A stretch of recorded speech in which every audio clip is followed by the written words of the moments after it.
So I've just stopped off in one of these bus shelters which are air conditioned. Great job by the RTA here. I parked the car up in a lay-by. I popped the bonnet just for dramatic effect. Let it cool off a bit, and I've just changed the camera locations why I pulled over really. But a good chance to just, well, yeah, apologies for the cap and glasses while driving, but yeah, it's still quite hot, so quite necessary to wear it, much more comfortable. The car's running great. It doesn't go any more than halfway on the temperature gauge, between quarter and half when I'm up and running. If I sit in traffic, it gets to quarter, it gets to half and stays there, which is good to see. Oil pressure is, if I'm going long, it's nice and high, and if I'm sitting, it's somewhere between 1 and 2 on the gauge, which is also pretty good, I think. When it's really hot, if I've been driving it a while, if I come to a complete stop, the idle, it starts to drop a little bit too low, and it feels like it might cut out, and you just have to manage it a little bit with a throttle. That's probably something I can fine tune, I hope.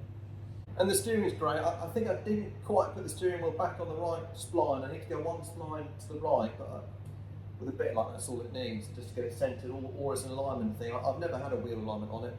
One thing I'd like to improve is that the steering, okay, it's direct enough, but when you put a steering input in, and well, if you let go, it'll just follow the steering input. There's no sort of, maybe it's I think it's probably a caster issue. Maybe I can dial in a bit more caster somehow. Just a bit of self-centering.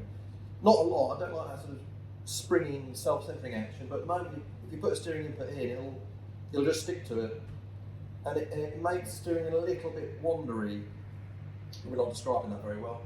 But that's just really something that can be improved. It might just be an alignment thing after I put the mini lights on.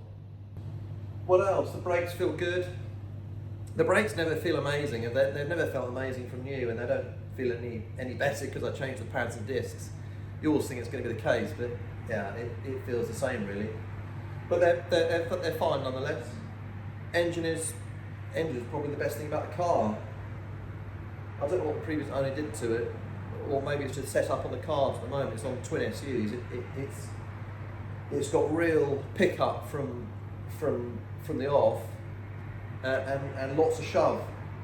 Now, one thing I'd like to get sorted, well, either myself or the next owner, obviously something to share with the next owner, is in fourth gear. Once you really get up into fourth gear, 50, 60 miles an hour, when it's under load, it's fine. But when you just come off the throttle, there's this sort of, I wouldn't say a rattle, but there's a whining rattle. Not particularly disconcerting at the moment, but I'm betting it's something that needs to be sorted. It sounds like gearbox, given that it only really happens in fourth gear. Maybe it's rear diff, but it sounds like it's gearbox location. So that's something that's got to be on the list. And then a bunch of other sort of minor things, you know, interior trim pieces. I need to put the H brace back in. The car is quite sort of, I know they are generally, but quite feels a bit too rickety, rattly. The passenger door is quite rattly, and I just need to put the H brace back in. I think they obviously are important in terms of the sheer stiffness across the dash, and to stiffen the whole body shell really. But other than that, it's a lovely thing. Let's see, a good test is it restart. I'm definitely sitting in the sun. It's very nice in here. Maybe I'll just sit here for an hour or two. Good fun.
Right, so I'm back from my drive this morning, which was quite wonderful.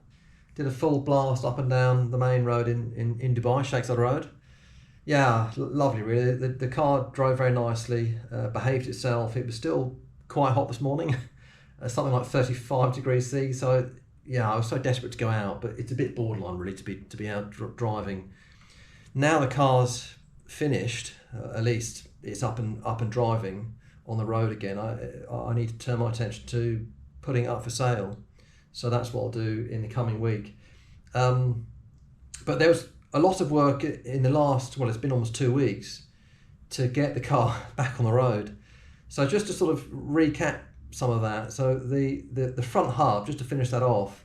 So I first had to finish off the top coat, which was the Jotun Hardtop AX, which produced a nice, very hard, glossy finish, which I'm pleased with.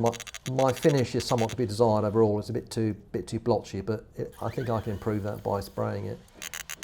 And then putting the new wheel bearings in, which was fairly straightforward. And then the sort of main task was drawing through the new longer wheel studs. So I've changed from wire wheels that were on the car to mini lights. I needed to put longer wheel studs on.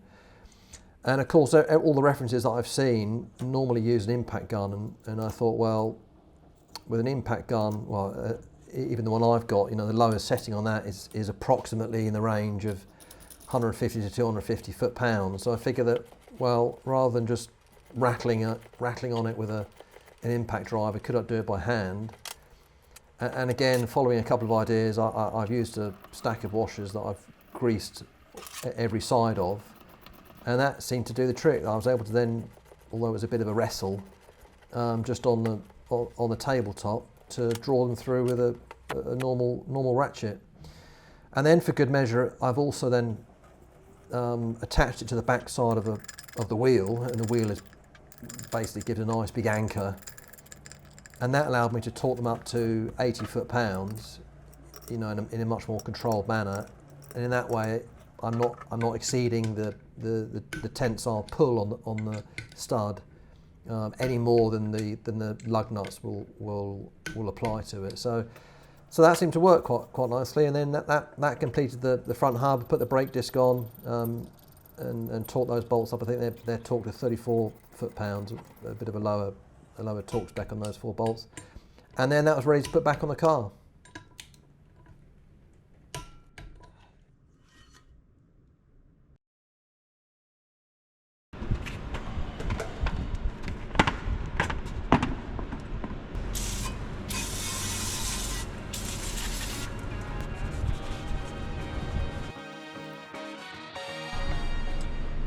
Right, I've given it a good clean, got the worst of it off at least, and now need to change the brake pads and then put the hub on. Right.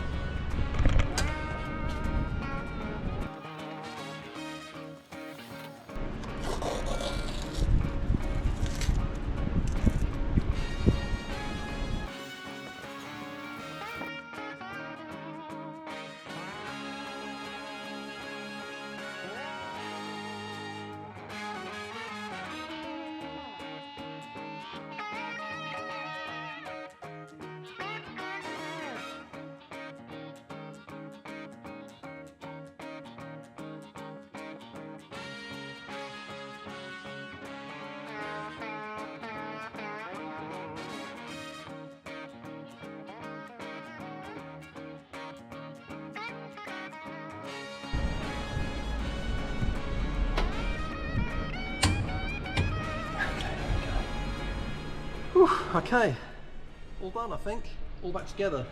Hub's back on, new wheel bearings, new longer studs, new brake discs, new pads, and all new paint finish. So I'm quite pleased with that. All it needs now is just the cap on the end of the castle nut, dust cap, and then just the wheel. Right, so one last task before the wheel goes on is that I need to grind down this top bolt. And it's because my mini light, which is I'm running a 15x6 with a +7 offset, I think it is, and that still, ordinarily it clears, but because I've got lowered springs, it does actually just about foul that top bolt. I think some people take it out and swap it over, but I like to think there's a reason why Triumph had the two opposing bolt directions. So I'm going to leave it like that and just grind it down with, Dremel. So here we go.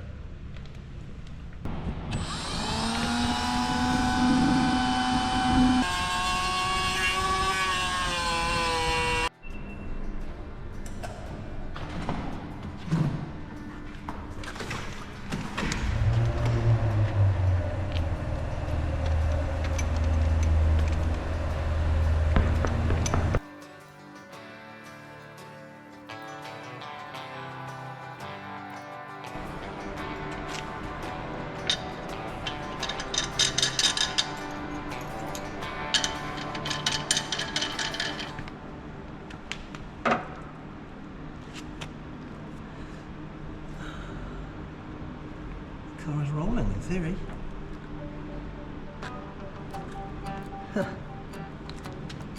Good. Rolling again. I wonder when it will start.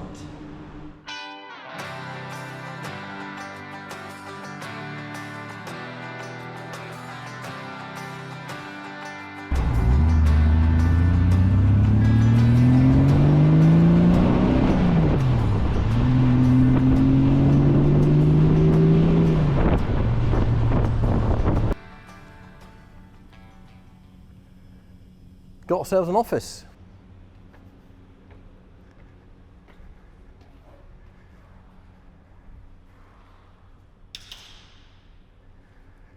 There we go, we're in the office. Very nice. So the guys finished this literally yesterday, Sujon and his team. They've done a great job, I'm really happy with it. Ceiling's good, walls are good, windows are nice. Floors come up well. Got all the sockets in. It's very white and bright, and a bit echoey. But obviously now I need to furnish it. It's never ending, is it? But that's trip to IKEA or something, I guess. And probably I'll do desk down here, and then 3D printers down the side. A table and seating area in the middle. But there's enough room to do all sorts of things with it. Effectively now I can just move in, which is great. And the big bonus is we have air conditioning, so it's already a lot cooler in here. Well, it's extremely pleasant in here, so we'll get that running non-stop, and it'll be nice in here. So it's got to be a space that I can bring people in, sit down and talk through what we're doing on their car. Hopefully, once we get some clients, if we get some clients. But it's a nice view down to the shop floor, which hopefully will look busier than that in due course. So yeah, very nice, very pleased. We're just coming up to the end of summer, and we will go into winter. And so I haven't got air conditioning in the main space, although it is a little bit hot in here still. But frankly, within a few weeks, the temperature will drop, and I can then survive for a good 6, 7, 8 months without needing it. So I won't do that particular expenditure until later on. But down here, they spent quite a lot of time getting all the dust back up, which I'm very thankful for. They did a nice job doing that. It was a good crew of guys, and they've done a nice job and diligent enough to clean everything up, and they're on site, so any defects, it's easy enough to get them round. And then some deliveries. This is all the Worth stuff that I ordered that turned up, or some of it at least. Just box by box. The big one is the air compressor.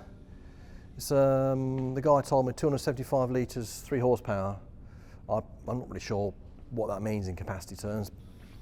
And then the next big one is the tool chest, which is an empty tool chest. It's not one of those with all the lovely tools already in it. One of the big challenges here was actually getting hold of Imperial tools. And those full tool sets are obviously all metric, and I don't necessarily need metric sockets and wrenches at the moment, given that both cars that I've got are Imperial. So I'm going to do it the other way, which is buying tools bit by bit, and that also helps me with the cost side of it. What else? And then it's a bit more straightforward. This other big piece is a workshop bench. It's I'm hoping quite a nice one. I've bought one for now, and if it's nice, then I'll get a few more of those to dot around the edges of the shop. So it's a workbench, has a sort of a 50-50 timber and steel deck to it. So let's see. What else? And then the smaller stuff, a bit more straightforward really. A tool cart, and again I'll see what that's like and get another couple if they're nice. I think that's a vacuum cleaner. This guy is the air hose reel to go with the compressor. This is one of these sort of tissue, paper towel and rubbish bin frame things. That guy down there is a transmission jack. And what else? I bought a power washer as well, so that I can well, clean the cars, but parts and whatnot. So that's the start of it. There's lots of other things I need. Well, carrying on with the jet washer conversation, I need to really buy either a vapor blasting cabinet or a sandblasting cabinet, one of the two, and maybe a parts washer, and carry on populating the tools. So I'm going to unbox that. That'll be quite good fun. The lift, which is also going to go in that corner, is still on a boat coming in. Where are we? The guy said end of the month, so it's probably going to be another week or two. You know, by the time it gets in, clears customs, and they bring it in, put it up. But that's okay. There's plenty of other things to get on with. So we'll survive without it for now. So that's good. Yeah. So there's really nothing holding me back from getting into it. You know, it's a bit tricky when the office is being built and people are running around. It's not really the right sort of environment to start getting into the cars. But now it's just me and these two. So we'll start the whole process. And part of that, I perhaps rather naively bought a whole bunch of plastic storage boxes, so that when I do start stripping the TR4A, which effectively will be next week's activity, I need to get much bigger boxes than that. But and then similarly for the TR6, I'm still working out the approach on the TR6. It's less obvious. It's one of those cars that, you know, I don't necessarily think it needs to be. It's not a body off restoration. I think it's a car that can be you know, a rolling restoration, as it were, and made very nice again. But I want to talk a little bit about that separately.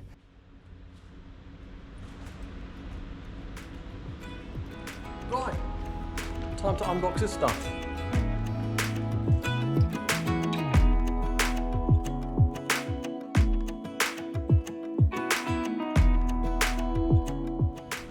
So in that box was the drainer for the air compressor, but also a couple of knives. I guess a couple of freebies, quite nice.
Oof, well, if that was the entire corner of my workshop, you'd think I'd be pretty well kitted out. But obviously the rest of the place is still looking a bit bare. You know, table went together okay. It's actually missing a couple of riv nuts on that back leg. The top is actually not connected, so I just need to get a couple of nuts and bolts, and maybe the riv nuts fell off in the packaging. So it's not absolutely as stiff as it could be yet, and I haven't bolted the top on for that reason. But even then, it's stiff as old boots. That's quite good, really. Tool chest was just a bit of a debacle getting the wheels on, but it was okay. And the tool cart, that went together okay. I thought this was initially upside down, but that's apparently how you have it. I think it can also go the other way up, but yeah, nice with this sort of foam rubber liner. The air compressor is obviously not going to stay there. I just need to get my jack over from the house, and then I can just prop it up and then stick the wheels on. Then I can move it down either the corner down there, where it's a bit far away in terms of noise, or stick it outside. I think I've seen quite a few other units when they stick them outside in a little cubby hole. A few other bits and pieces just put together, but otherwise in good shape. I just need now to stop with the nonsense and get going on these two.